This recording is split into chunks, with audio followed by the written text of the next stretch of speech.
Welcome to my, I don't know, Insta story, Insta TV, YouTube video. I'm not really sure what this is going to be, but I wanted to get the information out there.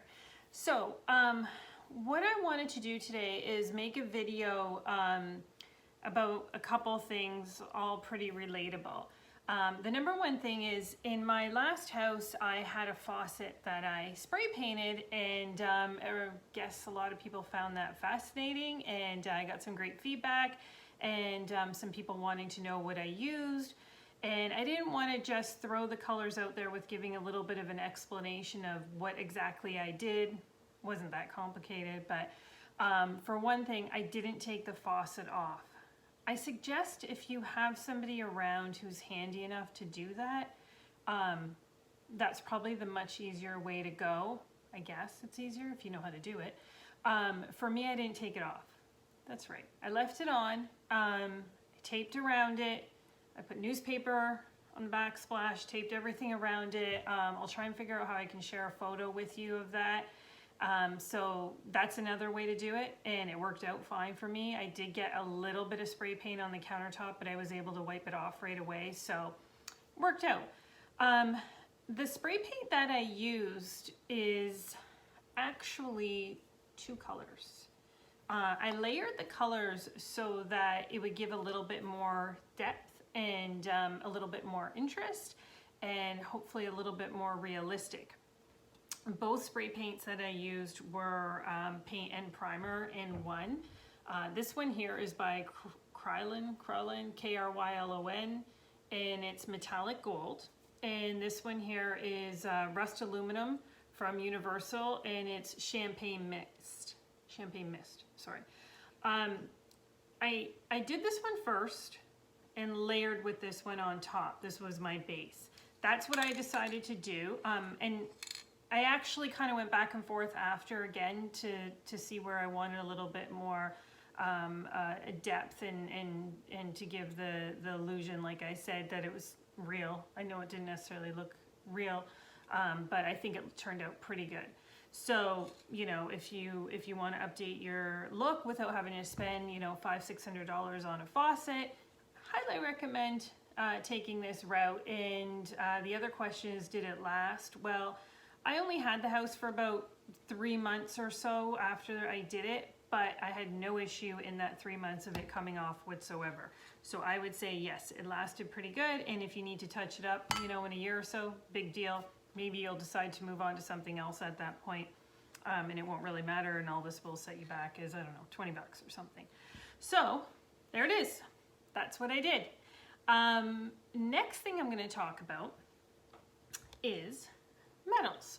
So a lot of people seem to get confused between polished nickel and chrome. Here, I'll use this one actually. Now, I don't know if you'll be able to tell the difference on camera. I think you kind of can. This is polished nickel, this is chrome.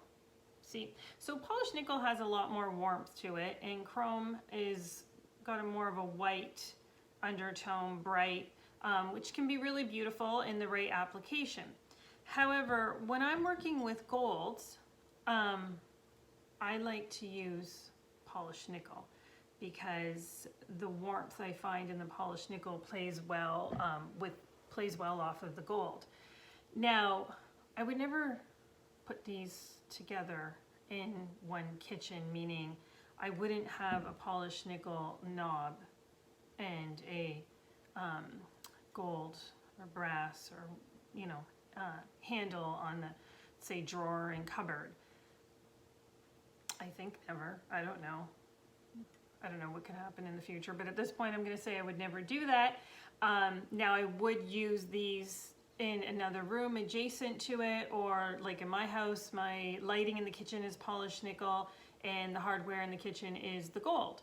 And so just, you know, seeing them, you know, from a distance next to each other, I just feel that the polished nickel looks really pretty with the gold, but no, I would not put them on in the same kitchen on the cabinets, and you get it, right? And if you want to, have at it. Okay, and so the next thing I wanted to talk about, because I'm hearing a lot of talk on the internet about mixing metals and how on trend it is, which confuses me because I don't really think it's on trend. I think this is something we've always done. I know I've always done it. I had a friend over, I remember my house, like we're talking 15, 20 years ago. I was quite young. And I remember her commenting on, wow, you really mix your metals in your house. How do you do that? And I thought, oh, like, doesn't everybody do that? Yeah, this is what I do. I don't want everything to be the same. And so I think what's happened now is just that we're becoming more aware of it. People are exposed to more. We're seeing so much on Instagram and Pinterest and flooded with images of design. So I think that people are realizing that, yeah, they can do this in their own home. Not everything has to be the same. It is a little bit of an art. I will say that. You do want things to flow and coordinate, but you just don't want everything to be exactly the same. And that's how you get that designer look, because it's a look that looks like there was some thought put into it, right? And basically that's what design is. There's thought put into it to give you that look, again, of depth and a diverse room that is interesting, right? So again, not something on trend. So you don't need to worry if you do it, then in a couple years it's not going to look good anymore, because I promise you, I've been mixing my metals as long as I can remember. So, it will stand the test of time. I don't think we're ever going to be, again, I hate to say never, because who knows? But I don't think that there'll ever be a time where it's like, no, every light and faucet and handle now needs to be pewter or all one color. I can't imagine that happening, because I've never seen it. Other than I think people just did it because it was easier, and I get that, especially when you're under pressure, especially building a house. It's so overwhelming. I know a lot of my clients get very overwhelmed. I always tell people, if you're building and you aren't sure about your lighting, just put a light bulb in, put one of those little whatever builders boxes, put anything there until you can just come to a point where you can actually make a decision, because any money spent is money thrown away if you need to change it in 6 months, which many of my clients after they move in, I do end up changing quite a bit of the lighting. So if it is overwhelming to you, don't do it. You don't have to do it right away.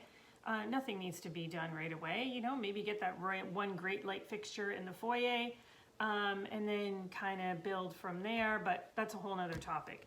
So yeah, that was it for today. Basically, I wanted to talk to you about metals, and I hope that was helpful. And for those people who were looking for the answers to what exactly I did for my faucet, those are the two colors. Again, champagne mist from rust aluminum and metallic gold from Krylon.